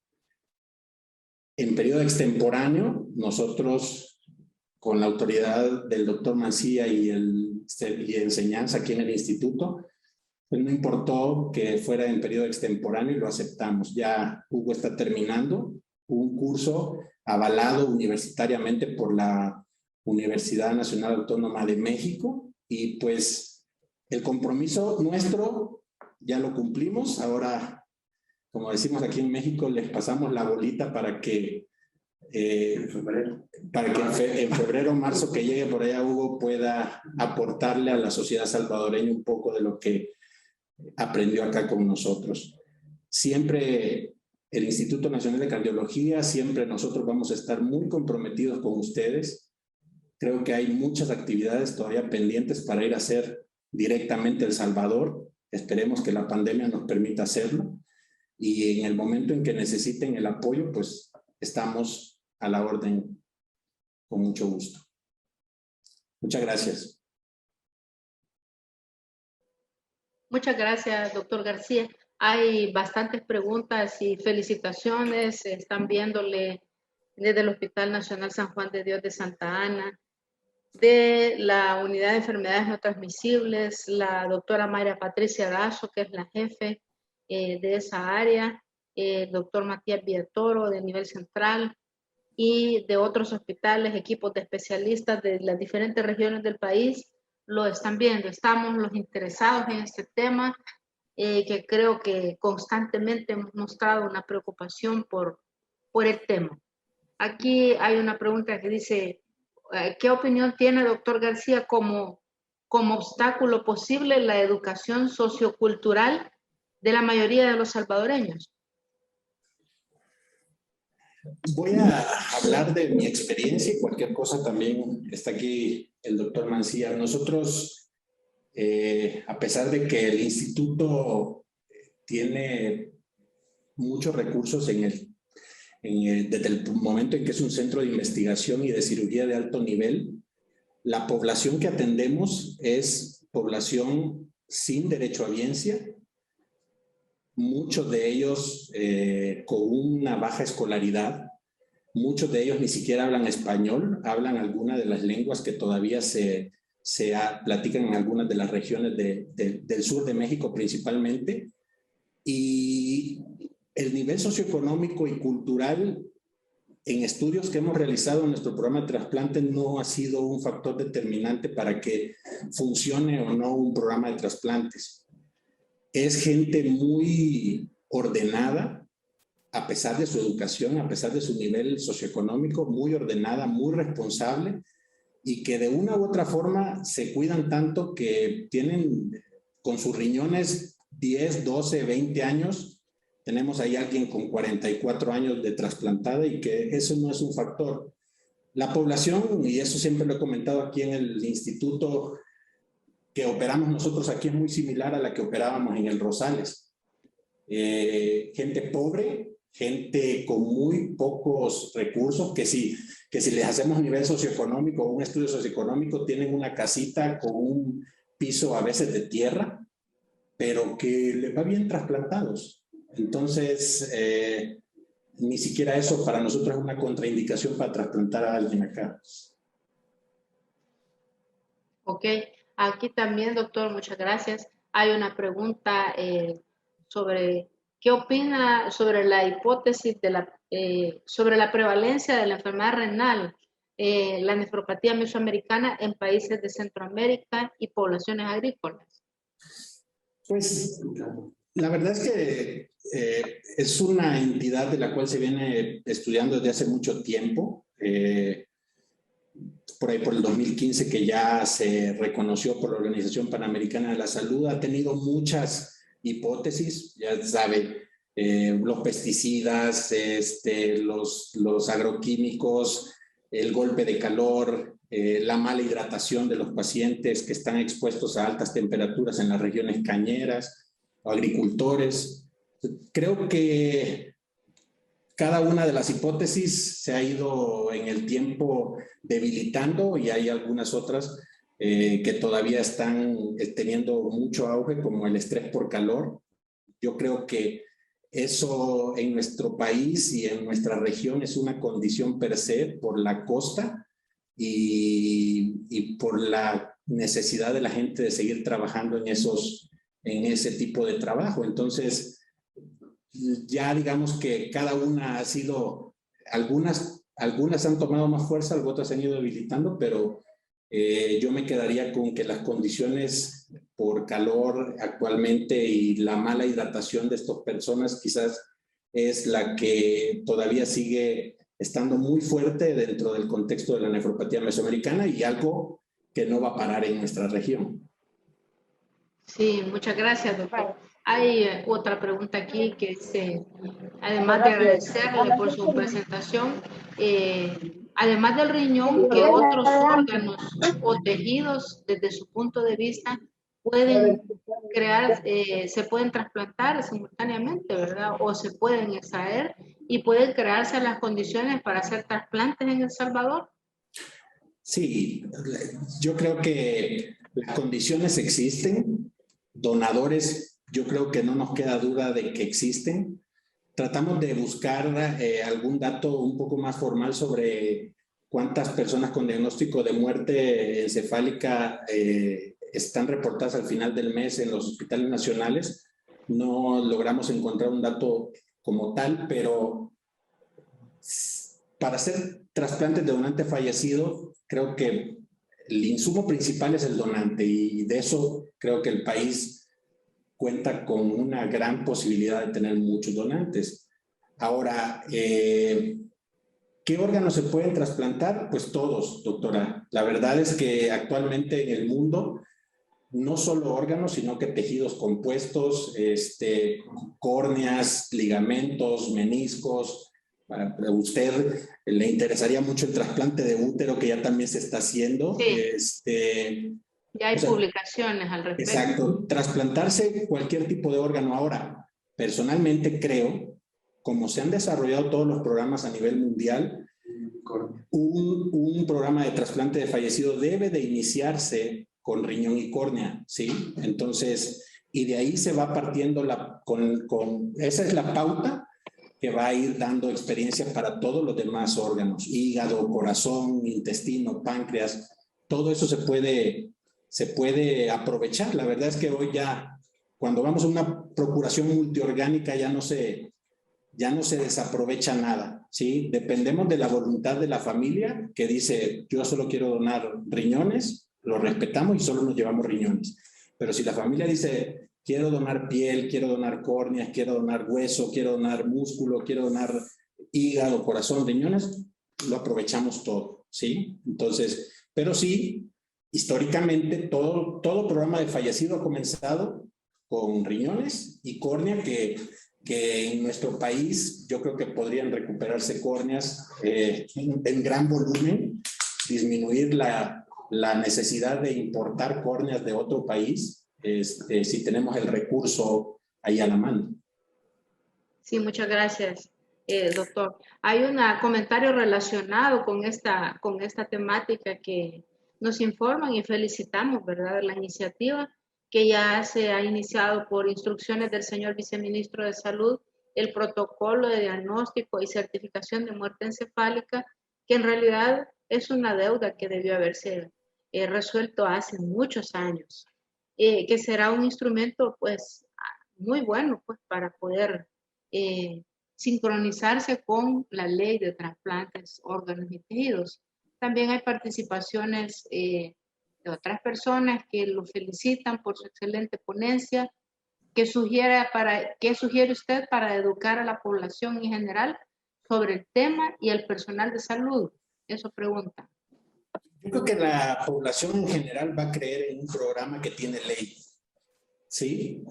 Si tenemos ley, la gente comienza a creer en un programa transparente y con trazabilidad. Entonces, ese es el punto de partida. No podemos partir a educar gente a que quiera donar órganos, a que empiece a pensar en la idea de la donación si somos un país que no tiene ley. Entonces, desde ese punto yo lo primero que le sugeriría es al país aprobar la ley y una vez aprobando la ley, que el Ministerio de Salud, por medio del Centro Nacional de Trasplantes, se encarguen de coordinar toda aquella actividad en donación de órganos, tejidos y células con fines de trasplante que va desde las escuelas, ¿sí? Esto no es algo de los adultos, sino que desde los niños uno va creciendo con la idea de que al morirse quiere donar sus órganos. Entonces, creo que el punto de partida es la ley y segundo, apoyarse en todos los demás ministerios, educación principalmente. Si me permite, ¿puedo hacer un comentario, doctora Xochitl? Claro que sí, doctor, adelante. Mire, aprovechando la experiencia de nosotros aquí en México, algo en lo que yo podría sugerirles es hablando de donante fallecido, es el concepto de muerte cerebral. Es básico hacer campañas de información a la gente que no tienen por qué saber qué es la muerte cerebral, porque siempre se confunde mucho, y en México lo vivimos incluso actualmente, qué es la muerte cerebral, porque las personas cuando ven a su familiar en el hospital, que lo ven intubado, que ven que tiene frecuencia cardíaca, muchas veces no alcanzan a entender por qué nosotros les decimos que está muerto, si todavía el corazón le late. Entonces, el concepto de muerte cerebral dentro de la educación a la población en general e incluso a los grupos médicos, hay muchos grupos, algunos médicos que no lo conocen como debiera de ser. Entonces, dejar bien claro que un donador de órganos ya es una persona que ya falleció. Todavía le está latiendo el corazón, lo cual no va a durar más de 3, 4 días, una semana en casos excepcionales, pero que ya es una persona que falleció porque la vida no está definida porque el corazón lata o no. La vida está definida porque el cerebro funciona o no. Entonces, todas las campañas de concientización a la población deben de empezar por informarle a las personas qué es, por qué alguien puede ser donador, el concepto de muerte cerebral.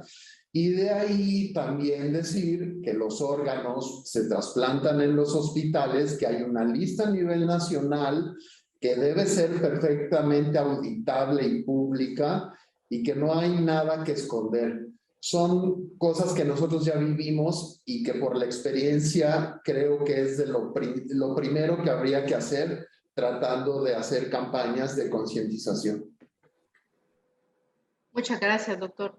Es importante lo que usted menciona porque es parte como de sensibilización, concientización para la población y también de educación en el mismo sentido. Hay 2 comentarios aquí de un colega nefrólogo que dice 2 comentarios para que lo refuerce el doctor García. Primero, necesitamos fortalecer una verdadera lista de diálisis y trasplante que sea enriquecida en tiempo real por los nefrólogos, que son quienes tienen el contacto de primera mano con los pacientes que llegan a terapia renal sustitutiva.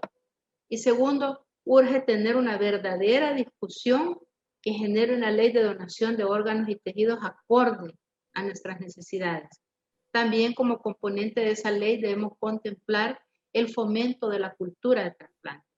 En esta segunda iniciativa yo me uno a esta y creo que es absolutamente indispensable no desaprovechar la introducción del documento que se generó en este instituto con la colaboración de ustedes, tan generosa de transferencia de conocimientos y de la participación muy enriquecedora y genuinamente interesada de todos los especialistas que hay en el país, a los que les interesa mejorar el sistema nacional de salud en este aspecto.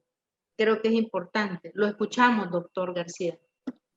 Sí, yo comparto mucho el comentario porque no podemos saber una necesidad real de trasplantes en el país si no tenemos un registro nacional de enfermedad renal.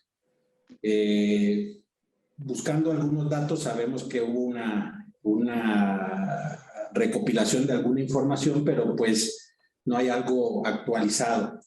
Y en el registro nacional, pues solamente de esa manera nos daremos cuenta cuántas personas ya van encaminadas a necesitar un trasplante, cuántas personas van encaminadas a necesitar diálisis y cuántas personas ya se encuentran en esa situación. Entonces, eso es muy importante porque no solo nos sirve para conocer cuántas personas son, sino que para extrapolarlo a el recurso económico que vamos a invertir para poder sacar a estas personas adelante.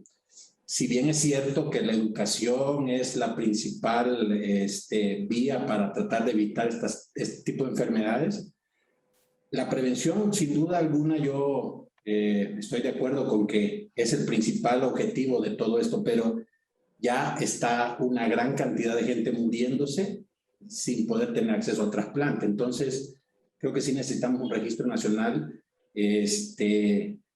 Creo que es necesario que todos los nefrólogos se reúnan, unidades de hemodiálisis, hospitales nacionales y privados que dializan personas para saber en realidad en dónde estamos situados en este momento en el país. Y algo importante también para completar es que acuérdense que el proceso de los trasplantes tiene que ser algo totalmente transparente. Aquí no hay información privilegiada ni información clasificada más los datos personales del paciente. Me refiero a que aquí en México todos los hospitales, grupos de trasplante que quieran hacer trasplante de donante fallecido deben tener sus pacientes dados de alta en la lista nacional que controla el SENATRA. Yo no puedo hacer un trasplante de donante fallecido si no tengo registrado a mi donador, a mi receptor, perdón, en la lista. ¿Y esto por qué es? Porque el SENATRA sabe perfectamente qué hospitales trasplantaron, a quién trasplantaste, por qué si trasplantaste al que estaba en tercer o cuarto lugar y no al que estaba en primer lugar. Nosotros tenemos que hacer un reporte si, por ejemplo, trasplantamos al que estaba en cuarto lugar, porque los primeros tres probablemente uno no se localizó, otro tenía una infección, en fin. Entonces, todo esto debe ser abierto, transparente, para que no haya malos entendidos. Y aquí en México así es, el SENATRA controla la lista de espera de todas las instituciones de todo el país. Entonces, son datos que deben estar abiertos, son datos accesibles a todos los sistemas de salud. ¿Ok? Entonces, de esa forma es como funcionan bien todos los programas, no en México, en todo el mundo, en España, en Estados Unidos, lo que sea. Entonces, no hay secretos, no debe haber secretos. Igual cuando te reportan tus resultados de tus trasplantes, es normal tener que reportar cómo te fue. No tiene nada de malo que en algunos trasplantes te vaya mal. Le va mal a Estados Unidos, a Alemania, a Japón, a China. Ese no es el problema. El problema es cuando no se reportan, porque los trasplantes deben tener cierta calidad, como decía Benja, para que sean realmente costeables y exitosos, deben tener cierta calidad. Entonces hay que reportar resultados, no pasa nada. Si haces bien las cosas, no te tiene por qué ir mal. Sí, pero entonces todo lo de los trasplantes son grupos de trasplante. Aquí no hay un protagonista, no hay un héroe. Los únicos héroes son los donadores y sus familias. Todos los grupos de trasplante son un grupo de gentes que trabajan para un fin común. Nadie sobresale, nadie es el importante, nadie, hablo del grupo médico. El importante es el paciente y el donador o el receptor, pero el grupo médico es un grupo que es una responsabilidad que hay que hacer. Como lo comentamos cuando en mi visita a El Salvador, una de las responsabilidades del Hospital Rosales, que yo fue el que conocí y de donde salió Hugo, es el que tiene que regresar al Rosales a formar un grupo de trasplante. No es que Hugo vaya a regresar a hacer el todo porque no va a poder. Él tiene que regresar a formar un grupo de nefrología. No tengo duda que va a tener muy buen apoyo porque conozco perfectamente a los nefrólogos, pero todos los demás tienen que unir esfuerzos. Como dijo Benjamín, a lo mejor del Rosales pueden salir los donadores y del seguro las pruebas de compatibilidad. Digo, estoy hablando casi sin saber porque pues obviamente no soy salvadoreño, pero por lo que me he podido dar cuenta, de lo que se trata es de que todos trabajen en conjunto.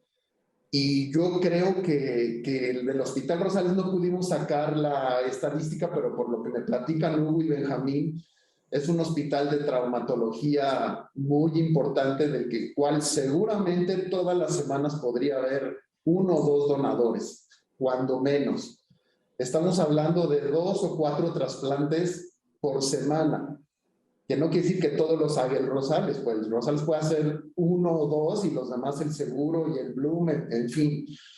A lo que voy es que tiene que ser un trabajo de conjunto porque los trasplantes no funcionan con esfuerzos personales, tiene que ser un trabajo de grupo y de toda una institución y las autoridades de salud de un país. Es el mensaje que yo también quería darles. Muchas gracias, doctor. Sin duda alguna son palabras muy importantes emanadas de conocimiento en el que sin duda se puede concluir que en el país hay capacidad para poder hacer trasplante, pero tiene que haber, además de una ley que sea ética y técnicamente muy competente, muy participativa para poder ser aplicada, una política de Estado, no una iniciativa personal, para que funcione de verdad. Hay unas preguntas aquí de un colega intensivista que saluda al doctor García y dice, ¿cuáles son los principales obstáculos que tuvieron que enfrentar al iniciar su programa y para mantenerlo funcionando? Yo creo que voy a dar mi opinión, pero si hay alguien que tiene experiencia en los obstáculos que el doctor Mancilla. Desde hace 30 años, bueno, menos, es el doctor Mancilla. Si gustan, los dejo con la experiencia de él, que ha sido el jefe del programa de trasplante aquí de ya casi 30 años. Bueno, obstáculos, doctor, es como todos los programas no solo de trasplante, de todos nuestros países de Latinoamérica. Primero, pues el apoyo de las autoridades, el apoyo de las autoridades tanto del hospital como de las a nivel central de la Secretaría de Salud. Eso no es dificultad, es más bien un requisito. Y bueno, con el apoyo de los hospitales y de las autoridades, en realidad no hay ningún obstáculo de importancia. Si tú tienes el apoyo de las autoridades, de tu hospital y de el grupo médico y paramédico, que todos estén dispuestos a hacer trasplantes, de verdad creo que no hay mayor obstáculo. En el Rosales le platicaba a Benjamín, tienen el Rosales, que es un hospital con mucho trauma. Cruzando la calle está el Seguro Social. O sea, prácticamente si están de acuerdo cuando llega un donador al Rosales, procurar los órganos, cruzando la calle tienen el seguro para hacer las pruebas de compatibilidad, pueden intercambiar un órgano aquí, otro allá, igual con el Bloom y los otros hospitales que pudieran. Entonces, más bien, yo creo que, lo del dinero, el dinero lo están gastando de todas formas en hemodiálisis y en diálisis peritoneal, que era algo de lo importante que les dije al principio. Pues el dinero lo tienen, lo que pasa es que se gasta pues en mantener a tantos pacientes en diálisis peritoneal o en hemodiálisis por tanto tiempo, literalmente hasta que el paciente aguanta. Entonces, yo cuando llegué aquí al instituto, soy honesto, ya existía el programa de trasplantes. Hace 30 años ya estaba el programa.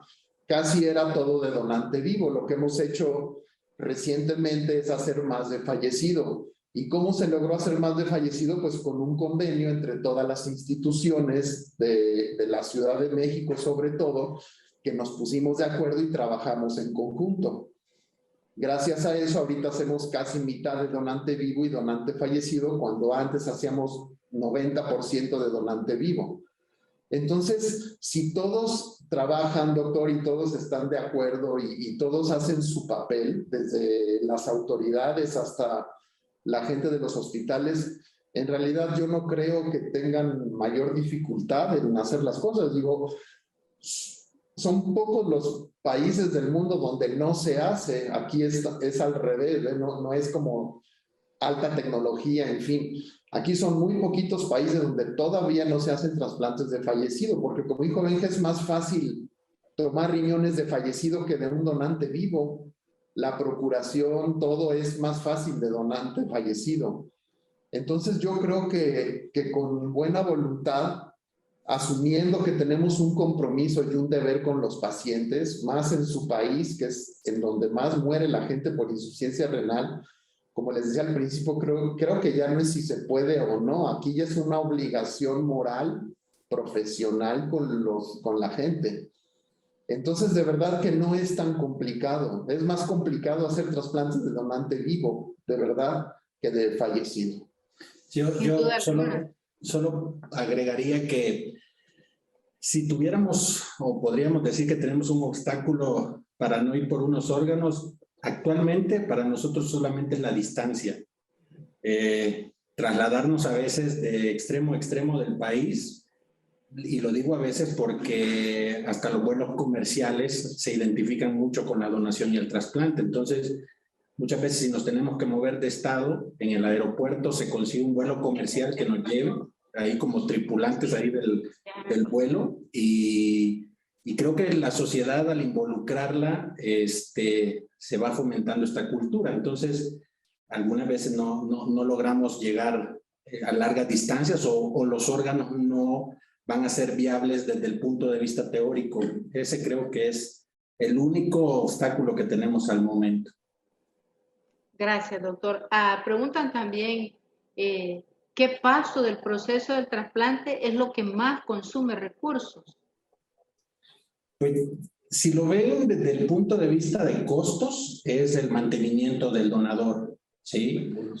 El mantenimiento del donador, una vez se certifica la muerte, muchas veces estos pacientes tenemos que ir cambiando esa forma de pensar también en las terapias críticas de los hospitales, porque en algún momento decíamos, este paciente ya no tiene pronóstico, no le damos cama en la UCI, porque ya no tiene pronóstico para la vida. Pero si lo vemos desde que se certifica su muerte, tiene pronóstico para darle vida a muchas personas al donar sus órganos, creo que sí tendría que tener un derecho de una cama en UCI, al menos el periodo de tiempo que va a tardar en que llegue el equipo de procuración de órganos por ese cadáver. Entonces, ese mantenimiento del donador, las aminas, el ventilador, la cama en UCI, creo que es la parte más costosa de todo el proceso. Luego del trasplante, la parte más costosa es el seguimiento, tanto si fuera de vivo del donante vivo, o del receptor en este caso, y garantizarle de por vida la inmunosupresión, la terapia antirrechazo, porque van a tener rechazo en algún momento, y si no tenemos los medicamentos para darle tratamiento al rechazo, ese riñón se va a fundir en un mes. Entonces, eso es lo más caro al final. Pero como lo vieron ustedes en las gráficas, después del tercer año, ese costo ya llega a ser mínimo. Sí, hemos podido verlo en su presentación. Sí. Hay una pregunta aquí, hay dos preguntas que están relacionadas. ¿Podrían ser donantes cadavéricos pacientes con antecedentes de enfermedades crónicas o consumo de drogas ilícitas en el que no se sabe y se presume sano? Y si podrían ser donantes las personas mayores de 60 años. Bueno, mayores de 60 años sí pueden ser donantes. Como les dije, tenemos criterios para considerar que esos órganos son viables, pero generalmente se van a trasplantar en personas de 60 años, ¿sí? Que tengan un riñón para una expectativa de vida acorde a su edad, ¿sí? No le vamos a poner un riñón de 18 años a un señor de 60, ¿sí? O un riñón de 60 años a un pediátrico, ¿sí? O sea, los trasplantes también van acordes. Si tenemos un riñón de 60 años, buscamos un receptor que ande por esa edad. Pacientes con comorbilidades, la idea de trasplantar de donante fallecido es que tenemos un apartado de donantes con criterios extendidos, ¿sí? Son personas que tienen diabetes, que tienen hipertensión, que murieron por un EBC, que tuvieron creatinina mayor de 1,5 cuando llegó el momento de la procuración, y todos esos órganos se pueden recuperar, y la calidad la estimamos usando muchos recursos que tenemos como instrumentos digitales, biopsias, y la misma experiencia que vamos adquiriendo con el tiempo. Entonces, sí se puede, pero sí tenemos que ser muy cautos, y mucho de por qué lo hacemos es porque hemos ido tomando experiencia en cada trasplante que vamos haciendo, y nos permite que los criterios se vayan extendiendo cada vez más. Ahora, drogas ilícitas y todas estas cosas, si no tenemos información adecuada, no tomamos ese donador. Si tenemos condiciones o conductas de riesgo expresadas por su familia, no lo tomamos. Y generalmente tomamos un panel viral antes de aceptar la donación. Puede ser por PCR o ELISA, siempre hay un periodo de ventana, siempre tenemos que decirle al receptor que el órgano puede estar en el periodo de ventana y transmitirle una infección, pero el porcentaje de transmisión es muy bajito. Sí se realiza la exploración adecuada con la familia. Esa es responsabilidad del coordinador de donación, que es el que va a revisar el expediente, que habla con la familia, que hace la entrevista familiar y que detecta todas estas situaciones de riesgo que nos hacen pensar que no debemos de tomar esos órganos.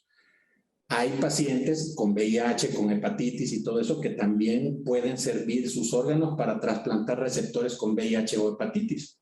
Son criterios extendidos. Como les digo, al final, decir que vamos a descartar órganos ya cada vez es menor la posibilidad. Sí, entendemos, la tendencia es cada vez menos. Hay felicitaciones por su excelente abordaje del tema y todas las respuestas que han dado ambos. Desde la Universidad Salvadoreña Alberto Masferrer también se les saluda. Nos están escuchando académicos, investigadores, clínicos. Y hay una última pregunta aquí. ¿Qué papel juega el Comité de Ética en el proceso de donación, aun cuando es de este tipo, paciente fallecido, en relación a declararlo fallecido con frecuencia cardíaca, con ventilación mecánica, por ejemplo? Sí, la verdad es que como en la ley se define cuáles van a ser los criterios que van a regir la donación de fallecidos, en la ley dice cuándo un paciente se considera muerto, en la ley dice con qué estudios de confirmación lo vamos a certificar, y en la ley pues sabemos que la muerte encefálica es muerte con corazón latiente. Entonces el comité de ética creo que ya no está tan involucrado en esta parte porque desde el punto de vista legal está cubierto todo esto. Estas ya son cosas establecidas. Era lo que les comentaba, el donante fallecido con frecuencia cardíaca pues está muerto. De hecho, en la ley no se habla de la frecuencia cardíaca como un criterio de vida o muerte. De lo que se habla es de la función cerebral. Entonces, aquí en México nos protegemos porque la persona que puede dar un certificado de muerte cerebral es solamente un neurólogo neurocirujano, ajeno al grupo de trasplante. Pues una vez que tú tienes el certificado de muerte cerebral, ya es un cadáver, como dijo Benja. No importa si tiene frecuencia cardíaca, no, o sea, ya está muerto. Entonces no importa, y obviamente tiene que estar con ventilación mecánica, porque pues si no, no lo puedes mantener bien a un donador así.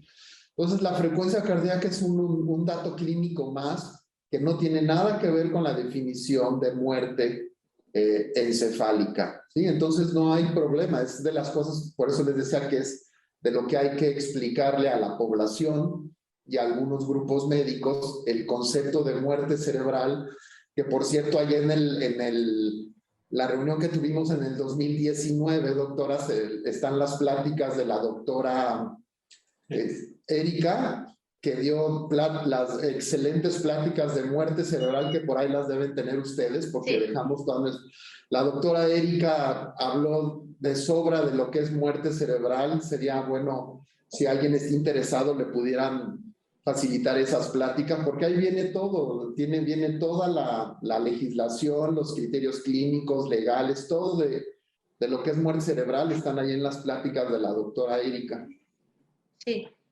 Nosotros las tenemos y también, como anunciábamos, se ha elaborado ya un documento para poder documentar muerte cerebral, muerte clínica en el Ministerio de Salud y que va a estar aprobado en noviembre de este año.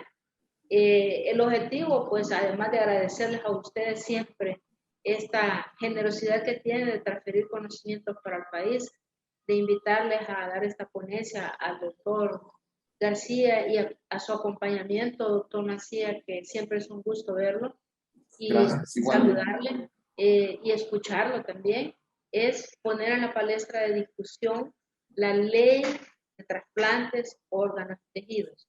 Nosotros sabemos que en la legislatura anterior se aprobó un documento el cual ya hemos revisado con el nivel de expertos que conformaron el anteproyecto de ley que el señor ministro de Salud presentó en tiempo a la anterior Asamblea Legislativa, el cual no fue considerado ni siquiera para revisión.